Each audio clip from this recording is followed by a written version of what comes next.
Now that most teams have played half of the 56-game season, I thought it would be fitting now that we have a pretty good sample size to take a look at a few players that are currently on track to have potentially the worst season out of their entire careers. Obviously, each situation's different, and there's going to be various reasons as to why these select players have seemingly slipped statistically. And with that, here are 4 players that are currently on track to have their worst NHL season yet.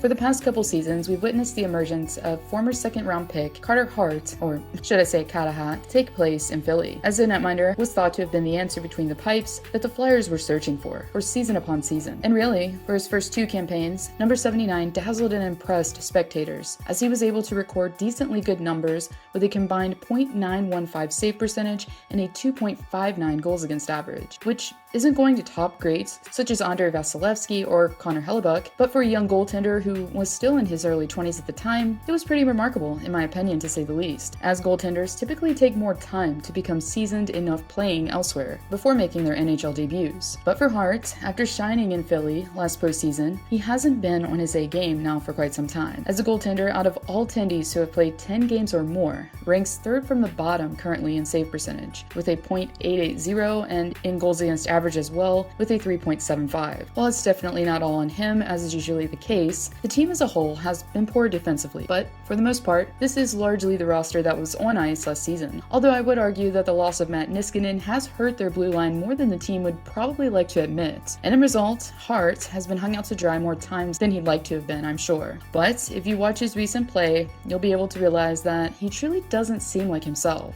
Hopefully for Hart and the Flyers fan base, the young Tendy will be able to find his game sooner rather than later.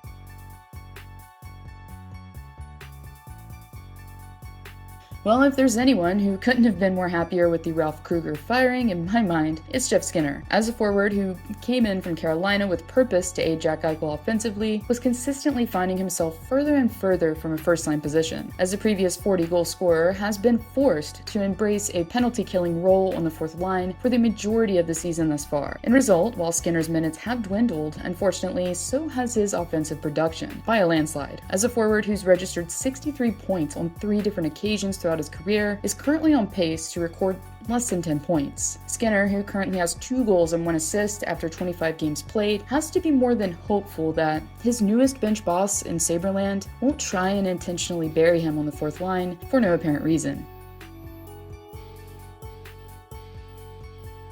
I know we do talk about number 65 a lot, but for good reason. Besides his recent remarks regarding the San Jose franchise, the defenseman has been the topic of conversation for other reasons. As a multi-million-dollar man, since departing from Ottawa, has been regressing immensely. After winning a Norris Trophy and having a point-per-game season in Canada's capital, Karlsson is currently on track to have potentially his worst season ever, if not since his rookie year, over a decade ago, as he currently has 9 points after 22 games played. And yeah, even though he's very offensively geared, as a defenseman, I know you all like more justification when it comes to D-men. So, for all you stat whizzes out there, this one's for you, which clearly shows that in all facets of his game, that Karlsson is sadly a shell of his former self. Currently on a struggling team that's 2nd from the bottom in their division, things aren't looking particularly good right now if you're a Sharks fan moving forward.